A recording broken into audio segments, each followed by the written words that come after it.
Hello family, চলো আজকে কিছু ডিফারেন্ট বানানো যাক।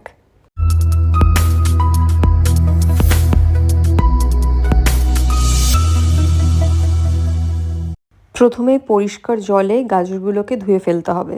এরপর এরকমভাবে প্রত্যেকটা গাজরকে ম্যাশড করে নেবো। এটা করতেই তোমার আধ ঘন্টা লেগে হাত ব্যথা হয়ে গেছে লিটারেলি।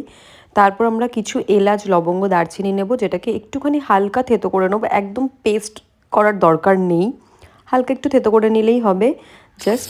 দেন কড়াইতে ঘি দিয়ে দেবো। আলাদা করে কাজু কিশমিশ ভাজবো না আমরা, এখানে ডিরেক্ট গাজরের যেটা ছিল আমাদের কাছে সেটা এর মধ্যে দিয়ে দেবো। দিয়ে ভালো করে নেড়ে ছেড়ে নেবো। নিয়ে কিন্তু এটাকে তোমাদের ঢাকা দিতে হবে।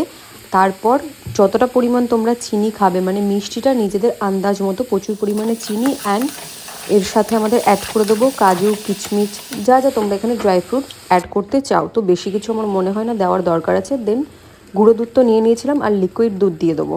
লিকুইড দুধ আমার 1 প্যাকেটই লেগেছিলো, আর গুঁড়ো দুধ একটা ছোট প্যাকেট তোমার হালকা গরম জলের মধ্যে সেটাকে ফেটিয়ে নেবে, তা যাতে জিনিসটা দলা পাকা না হয়। দেন গাজরটার উপরে পুরো ছিটিয়ে দেবে, একটু ক্রিমি ফ্লেভারটা আসবে।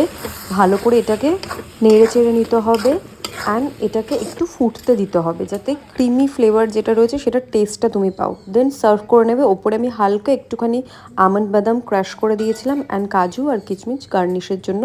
তোমরা চাইলে পেস্তা ফেস্তাও ইউজ করতে পারো, আমার কাছে অ্যাভেলেবেল ছিল না। খেতে কিন্তু দারুণ লাগে, অবশ্যই কমেন্ট করে বলবে কার কার ফেভারিট গাজরের হালুয়া। 2025-এর ডিসেম্বরের প্রথম সোমবার একটু মিষ্টি দিয়ে শুরু করলাম। টাটা, দেখা হচ্ছে নেক্সট ভিডিওতে।